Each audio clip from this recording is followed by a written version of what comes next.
What is up with the people who love setting their own community back? Not sure if a lot of people will agree with me on this, but I feel like making fun of your own race is one of the worst ways to blow up on TikTok.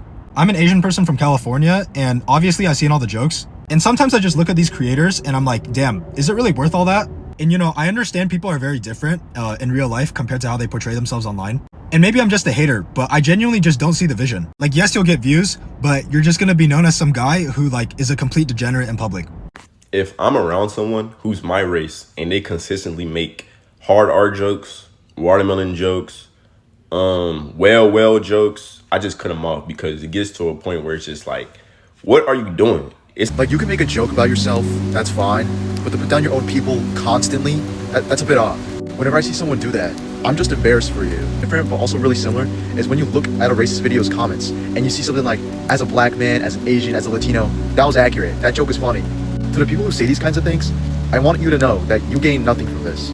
I'm not sure what it's gonna take for my people to truly realize that we're not welcome here. And as descendants of a nation that was once colonized, we tend to whitewash a lot. And that is a truly strange phenomenon that happens. We'll always be seen as the lackey, and as soon as they don't need us anymore, we're gone. And the faster that we realize that, the better it'll be. Raja twins officially getting banned on Instagram. We can leave Baoji, Ravi, and the Raja twins in the past because we don't live in a time where the only way that brown people can get forward is making fun of themselves. By the way, in 2025, we're still rolling up the Raja twins pack. I mean, I don't even smoke, but their Instagram got smoked and the loud pack has got me coughing, I can't lie. But all jokes aside, today we are going to be looking into the 7 levels of setting your own people back. Because I actually realized that there's levels to the art form of setting your own community back generations. No matter what the race or gender is, the people who we're talking about here have done unspeakable harm to their community and they've ruined their own community's reputation just with some social media clicks and likes, yeah? Let that sink in for a second. Now I want to shout out Dupli for the concept of this video because he basically started this 7 levels trend which every YouTuber has copied. And he started it with his 7 levels of rapper video, which I actually watched when it first dropped. It's kind of crazy to me that this became a trend. But yeah, shout out to him for the idea. And I thought, let me jump on this video for my niche. But before we dive in, make sure you guys run up the likes and drop a comment because it makes a massive difference as to how the video performs in the algo. And also hype up the video because I heard that helps too. Appreciate it. Now, level 1 is what I like to call the anything for the clip level. Now, with this level, think about the Instagram real comedians. Think about the live streamers. Think about those guys who will slut themselves out for a viral clip. Now with brown creators in particular, we already know the jokes that they like to bring. The head bobble, the Indian accent, the stereotypical Indian songs, the Indian smile jokes, yeah? Probably some of the most original jokes I think I've ever heard. Now don't get it twisted, you can be funny whilst making jokes about South Asian culture. And obviously I'm not the police of comedy, but there is this one guy who's been popping up on my feed recently called Zayn, who's actually creative with it and his skits are actually somewhat funny, so shout out to him.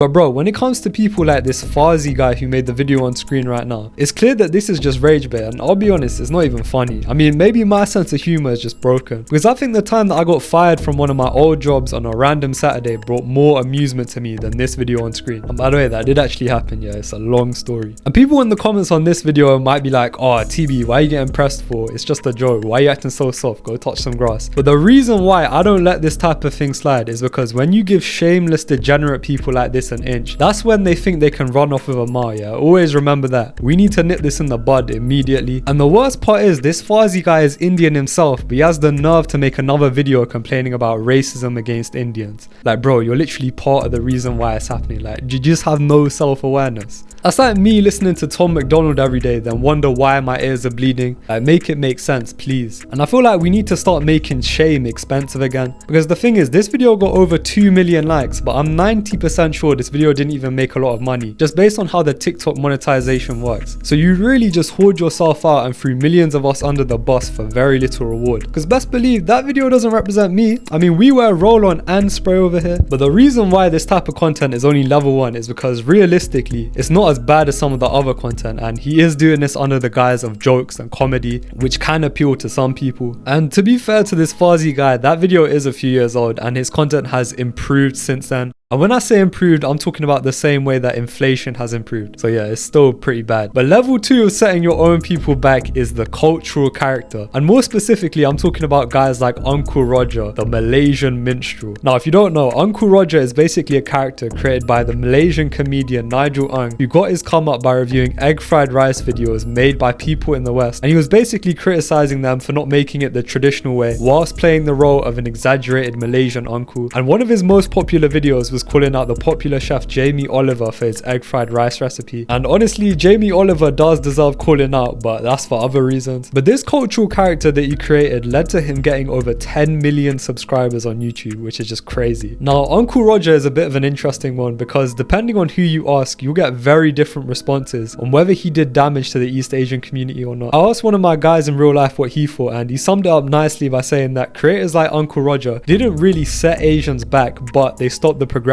for other East Asian creators. So clearly my boy didn't have too strong of an opinion on him, but he clearly acknowledged that Uncle Roger didn't really benefit the East Asian community. Now, if you go onto the Asian American subreddit, then there are quite a lot of posts talking about Uncle Roger, and I even saw a video essay by another creator talking about how characters like Uncle Roger and Stephen He exploit the Asian community for profit. And I think the general consensus is that characters and skits like this do promote negative stereotypes, and people in their community are basically just bored of it, especially the whole accent thing, because the Chinese Malaysian accent that Uncle Roger puts on isn't even his real accent. And even a cooking creator that I watch quite a lot called J. Kenji Lopez, oh, shout out to him because his recipes are actually very nice, called this out and called a spade and said that Uncle Roger's content promotes racism. And if you think about it, his content kinda does. Him being so popular and using the accent basically gives non-Asians a pass to do it too. Because look, this guy is literally Malaysian, right? And he's a character and he's doing it and it's getting views. So maybe I can do it as well, right? That's how some people genuinely think. Now with his content, I'm pretty sure the whole joke is Westerners cooking Asian food badly. And I'm sure he's not intending to be a caricature and make fun of Asian accents. But bro, you have to be a bit self-aware and at least acknowledge that this could do harm to your community. Like, what is it with these creators and just lacking self-awareness? Like, imagine if I decided to call myself Uncle Raj, put on an Arpu style Indian accent, did the head bobble and all, and then called out white people for how they make curry. Like, come on bro, this is actually a form of minstrelsy. And the sad part is, Nigel Ng is actually a funny guy. I watched his old stand-up about Butlins and I found it pretty relatable and funny. So it's kind of sad that he has to resort to this as a career. But any of my East Asians who watch the channel, let me know what you think of Uncle Roger in the comments. And off topic, but I recently watched the show Beef on Netflix, and that show is so fire. And I have to say, that's probably some of the best East Asian representation I've seen. Like, I wish in the South Asian community we had a show like that. So let me know what you guys think of that show as well. Now, level 3 might just be the originator of setting your own people back, and that is none other than King Batch. Now from 2014 to 2016, King Batch was one of the biggest creators on an app called Vine, which no longer exists, RIP to Vine. But he got his fame by making 6-second clips which contain jokes about black people eating chicken, black people eating watermelon, black people committing crime. Like, you get the idea. And the reason why I say King Batch is the originator of this type of content is because a few years ago, a white guy made a very well-researched video essay on King Batch being a modern-day minstrel and how the content that he was making was pretty much digital blackface. And someone tweeted saying, if someone white put this level of dedication into explaining why I'm a minstrel, then I just end my career. And bro, that tweet had me dying. And King Batch's content is basically in the same realm as Lily Singh's old content and even KSI's old content, where all of his skits revolved around KFC and being black. Now I'm not gonna lie, I grew up watching KSI, but I didn't realize until years later some of the damage that KSI had done, especially for Nigerian people who lived in majority white areas. And I was talking to one of my Nigerian friends and he said he couldn't escape the Baba Tunde and Falabi jokes during high school. And as Indian people, I think we're all well aware of the damage that Lily Singh has done in our community. But the reason why I put these guys at level 3 and why I think their content is worse than someone like Uncle Roger is because these guys have tried to transition into mainstream media and they haven't even acknowledged the jokes that they made back in the day. Like, King Batch is literally an actor on Netflix and Lily Singh just released a movie of very dubious quality. But these guys never acknowledge their past on YouTube or some of the harmful stereotypes which they show to the world about their own people. But instead they cashed in when it was acceptable to be internally racist, and now they're trying to make it in avenues like acting by riding off their old fame. Yeah, I don't know if we can let that run. Now level 4, I mean, do I even need to say anymore? It's guys like the Raja twins.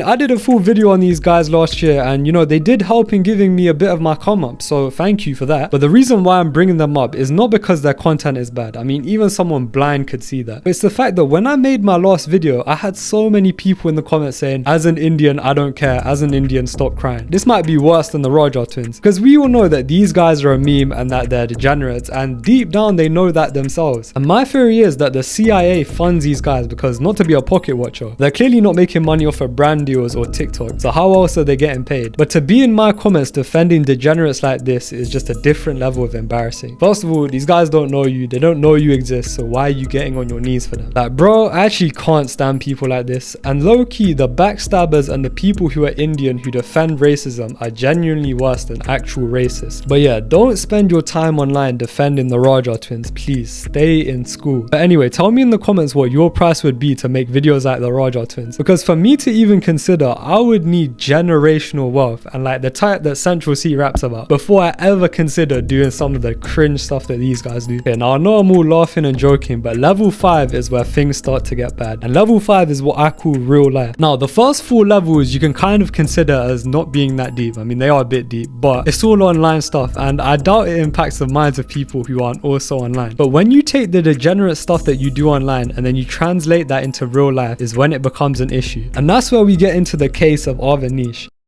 And if you are lucky enough to not be familiar with his content, then the rundown is that this guy is a TikToker who was obsessed with girls that look like Miley Cyrus, girls that look like Anna Nicole. Basically, he's obsessed with white girls, to the point where it was real life creepy, and to the point where he caught actual charges. Now, loads of other creators have made videos on this, so I don't need to bore you with the details. But bro, never let the clout that you get online and the attention that you clearly missed out on when you were younger get you in a position like that where you're now on a literal list. And the thing is, this has happened before online with the whole EDP situation, if you guys remember that. But the reason why this is worse is because Avanish is someone brown who did something so deplorable in real life. And the fact is, most of the videos online are to do with his racial fetishization of white girls as a brown man. And people have it in their head that this is all Indian men. So yeah, he did set us back, I'm not gonna lie. But I don't want to give too much attention to that type of thing because yeah, it's disgusting. And honestly, it should be the highest level, yeah. Forget level 5, this is like just not even a level to me. It's not all doom and gloom in terms of Indians committing crime. Obviously, I don't advocate for Indians committing crime, by the way. But there was a case recently with a guy called Varun Suresh. Now, disclaimer, I do not advocate for what this guy did, and I can't even say what he did on here, but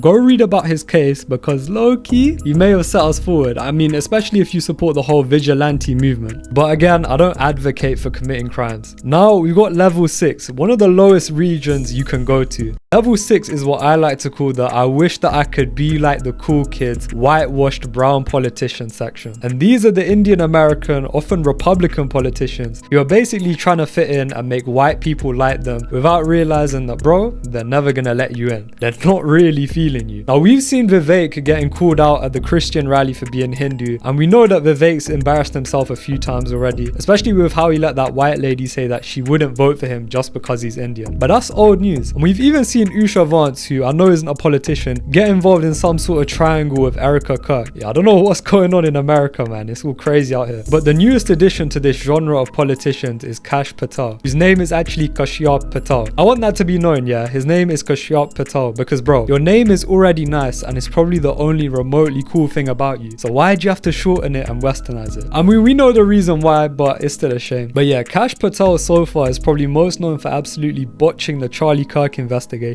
whilst being head of the FBI, and also for saying I'll see you in Valhalla when speaking about Charlie's death. Like, really, bro? Valhalla in the Big 25. Valhalla is also the Nordic heaven in Norse mythology, and it's mainly a white heaven. So yeah, nice one, Kashyap. Good luck getting invited there. But bro, this whole genre of politicians is so weird to me. And the reason why these people are worse than anyone making racist jokes is because these guys have some actual influence on policy and what goes on in their country. And best believe they couldn't care less about the average Indian American. So therefore, they set our community back and they definitely don't represent us. Now, you may be wondering what level 7 is. How can it get worse than Kashyap and the gang? But I thought long and hard about this, and at level 7, unfortunately, I'm gonna put the brown experience at level 7. Guys, I've done the most damage to our community. I set us back the most. I'm sorry, I apologize. No, but genuinely, I couldn't even think of a level 7 to fit the trend. I actually don't even think it gets worse than the get on your knees for the white overlords politicians. But maybe there is something that I can think of,